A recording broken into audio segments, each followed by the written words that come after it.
Hey guys, can't contain my excitement, I've got another tutorial done. If you've watched my past videos, you'll know that tutorials from now to the end of the year are going to be a little bit like hen's teeth, so to be able to get a second Halloween tutorial out is beyond awesome.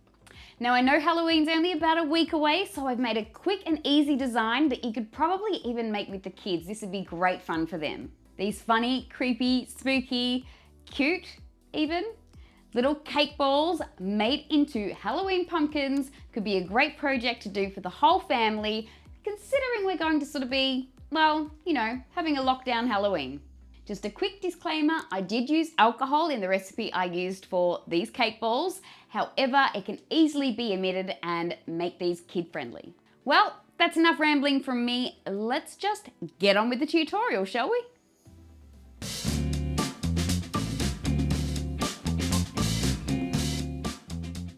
So the first thing I do to make these cute little cake ball numbers is I make some cake clay. If you've watched some of my other videos, you would have seen me make this before, but basically it's just cake mixed with ganache. This time I put some of the good stuff in, a bit of rum, and mush it all up to a clay consistency.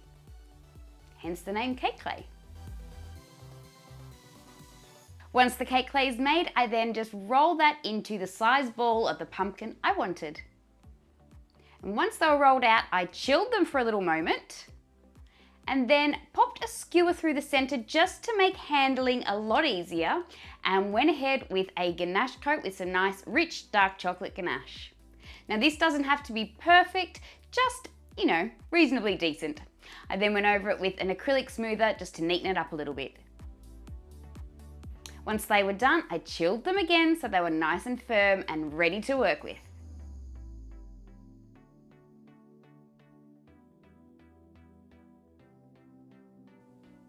Now I've gone ahead and made some of my own modelling chocolate. I'm using modelling chocolate for this because, well, modelling chocolate on delicious rum cake ball, hello, delicious. I'll put the recipe for the modelling chocolate that I make in the description below. I rolled out enough to cover each ball, and then I covered over the top, flipped them upside down, and then gathered the excess at the base, and then I just trimmed the excess off with a knife.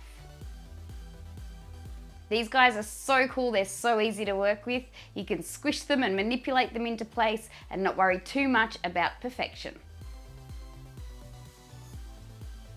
Right here, I am marking the center of the cake ball with my finger, and then taking a Dresden tool and marking in the segments of the pumpkin. The easiest way I find to do this is to do one on each side. So one on one side, directly opposite, then one on the other side and directly opposite that, and then make marks in between those. So I end up with 8 segments.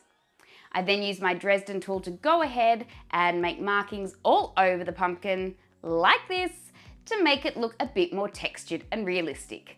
Not that these guys are realistic in any way, shape or form.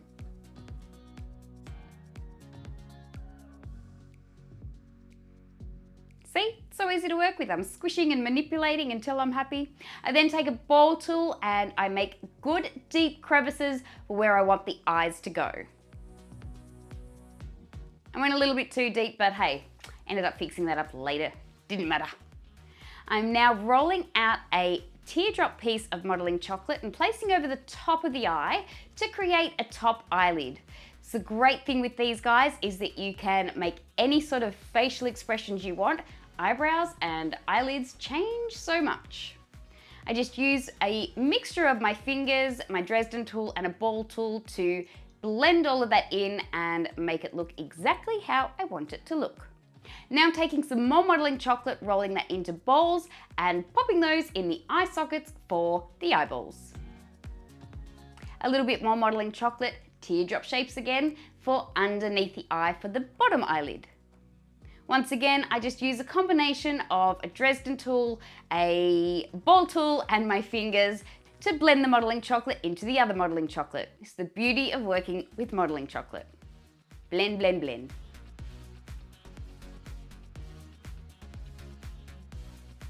And there we go. Ready for the schnoz. To make the nose, I've just taken another piece of modelling chocolate, sort of rolled into a bit of a blunt triangle shape, place that between the eyes, and then once again, just using my Dresden tool or any other modeling tools you have are fine. Just make that into the nose shape that you like. It can be short, it can be long, it can be pointy, it can be blunt, anything you want. And then taking my Dresden tool, I just poke those nose holes in. Nose holes? Nostrils? You know what I'm talking about. A little bit more modeling chocolate here for a top lip. It initially looks a little bit like a moustache, but with a little bit of blending, it does end up looking like a top lip.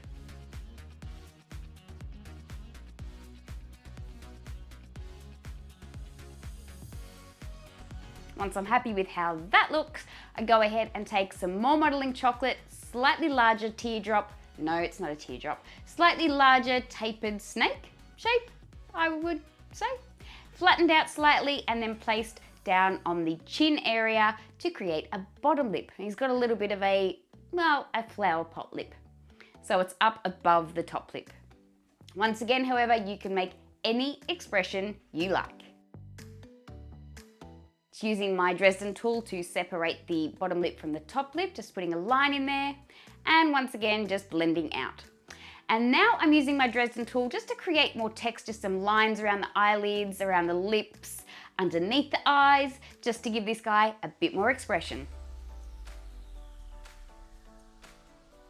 Anytime you lose shape with this guy as you're making him, once again, like I said, it's so easy to manipulate. Just use your hands and squash him back into shape. Now I'm just making the top stem of the pumpkin. I've just taken another piece of modeling chocolate and I'm flattening down one end, tapering the center, flipping it upside down and flattening that end. And I've also cut it to the size that I wanted. Measuring it against my pumpkin so I know that I'm happy with it. And then I take my Dresden tool and just make some markings in that to give that a bit more texture also. Now on to painting this guy. Now this part looks really scary, but it works. I've taken some dark brown gel color, just straight gel color, and I'm painting it around the entire face. Now as you can see, I'm concentrating inside the eyeball area to make sure it's nice and dark, but then I put it over everything. Don't panic, it's all gonna come good. There's a method to my madness. Get it in all the nooks and crannies. You want it everywhere. Now, once I've finished doing that, what I do is take a damp paper towel and start rubbing off the excess gel color. What's happened here is that where we've made all of the impressions and scores inside the modeling chocolate, that gel color has seeped inside, and if you just gently wipe over the surface, you leave all of that dark color in those crevices, so it makes a great shadow effect. I think it looks great as it is, even before I went and recolored it with orange. I did that whole shading effect over the entire pumpkin. Now I take some orange gel color and I paint the entire pumpkin orange.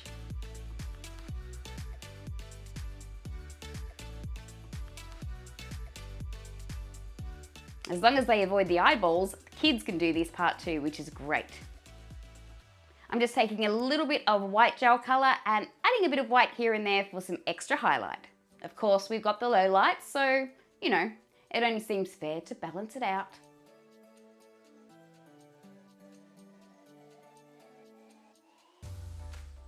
And there's our painted pumpkin.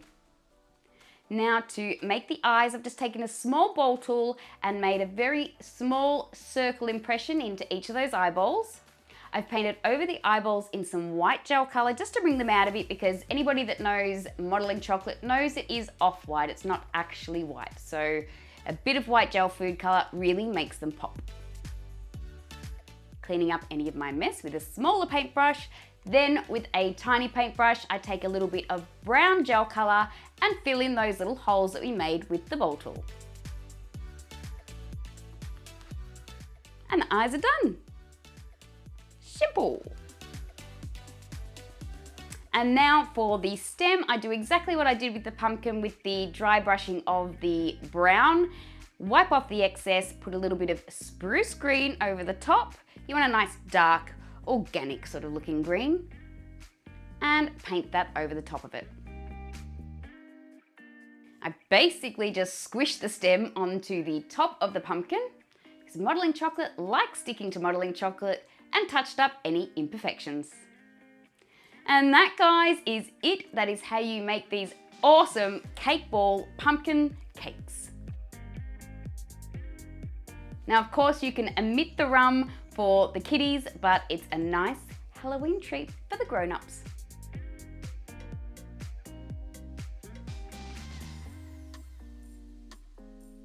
Just look at that. Believe me, these went in my household within about an hour. Well guys, I hope you really enjoyed this tutorial. It was a super quickie, and I hope I have it in time for you to be able to make these for your Halloween spread. I think we've got around about a week left, so we should be okay. Well guys, thank you so much for joining me again. It was a real treat to be able to get this one done. And well, you know how much I love spooky season if you've watched my previous tutorials. So I really wanted to get at least one more Halloween one in. I hope you're all staying safe and well in this crazy world right now, and that you enjoy spooky season, even if it might be a little bit different this year. If you like this video, please don't forget to give it a thumbs up. And if you haven't already, please don't forget to subscribe to my channel and hit that notification bell so you're informed every time I upload a new video. There's lots of great new things coming your way from the That's Cakeable HQ in the next few months, so make sure you keep your eyes peeled for that. Well, it's time for me to scoot, and it's time for you to go and get your cake on. I'll see you next time, guys. Bye.